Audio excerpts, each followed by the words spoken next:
Dans la famille Combier, je demande Nelly, Antoine son mari et Juliette la petite sœur.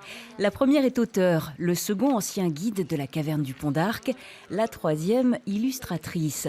Le projet de jeu a soudain coulé de source l'été dernier grâce à un quatrième membre de la famille, le petit Axel. C'est notre fils qui écoutait d'une oreille en jouant à côté qui nous dit « Oh oui, oui, un jeu, faites un jeu sur la grotte Chauvet !»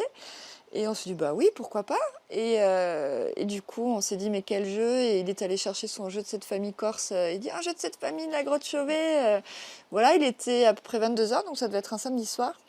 Et on a pris le téléphone tout de suite, on a appelé Juliette. Juliette, depuis Marseille, s'est attelée aux illustrations. De temps en temps, elle est venue ici, à Sanillac, dessiner, confronter les idées, parfaire le projet.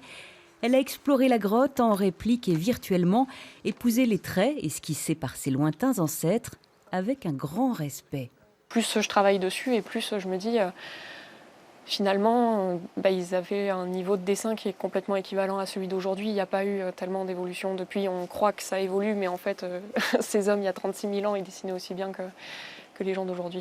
Nelly et Antoine, de leur côté, ont prospecté, rencontré l'équipe de la caverne, les inventeurs de la grotte qui ont cédé les droits et apporté une aide à la relecture.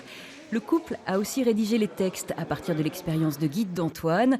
Les familles ont été découpées en thèmes, la découverte de la grotte, l'Ardèche il y a 36 000 ans, ou les techniques de dessin.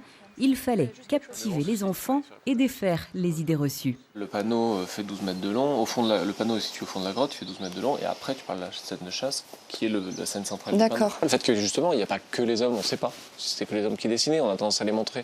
Ça peut être des femmes, ça peut être des enfants. Ils vivent dans les grottes, bah non, les grottes c'est froid, c'est humide, il y a des ours dedans, c'est dangereux. Ils y allaient pour dessiner, ils y allaient peut-être pour d'autres pratiques, mais en tout cas, ils n'y vivaient pas. Ils vivaient éventuellement à l'entrée, ils vivaient dans des abris qui se fabriquaient. Du coup, on a des hommes qui sont beaucoup plus proches de nous. Une campagne de financement participatif a été lancée pour les frais d'impression. Elle est presque terminée et l'objectif minimal est atteint. Le jeu sera édité début juin à au moins 3000 exemplaires.